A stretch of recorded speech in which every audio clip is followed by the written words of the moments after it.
समाधि ली थी, तो आपको बहुत बार हम लोगों ने बताया है कि जो ग्रेट पर्सनैलिटीज होती हैं वो मरी नहीं है, वो हम लोगों के जीवन में जिंदा है, हम लोगों की आत्माओं में जिंदा है।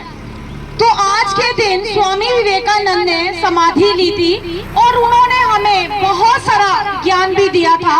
उस समाधि के साथ हम ये नहीं कह सकते कि वो इस धरती को छोड़कर चले गए।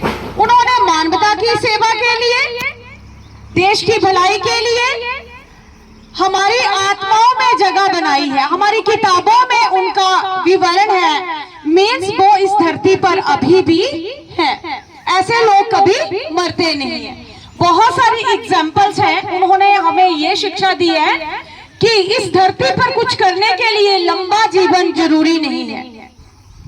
जब उन्होंने इस धरती को छोड़ा था, he was only 40 years old, 40 साल के थे वो, और 40 साल की उम्र में उन्होंने इस देश की भलाई के लिए, मानवता की सेवा के लिए अपने जीवन को निशावर किया था और हमें ये शिक्षा दी थी कि लंबा जीवन जरूरी नहीं है इस धरती पर कुछ कर दिखाने के लिए।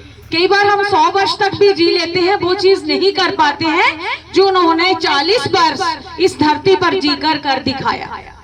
वो किसके ये थे? आर्य समाजी थे। वो कौन थे? आर्य समाज का मतलब है मानवता की भलाई के लिए कार्य करना। मूर्ति पूजा का खंडन करते थे वो, और मानवता की भलाई के लिए मंत्र उच्चारण, जैसे अभी सर ने आपको बताया। तो अभी छोटी सी एग्जांपल ली आपके लिए सर ने कि मानवता की भलाई, मानवता की भलाई तो हमारे छोटे छोटे दैनिक कार्यों में शुरू हो जाती है। ठीक है, जैसे आपको अभी एग्जांपल दी कि first you then I, seat के लिए हमारी रिस्पॉन्सिबिलिटी, हमारा कर्तव्य है। ठीक है, ये मानवता के प्रति कर्तव्य है। अभी आपको ये शिक्षाएं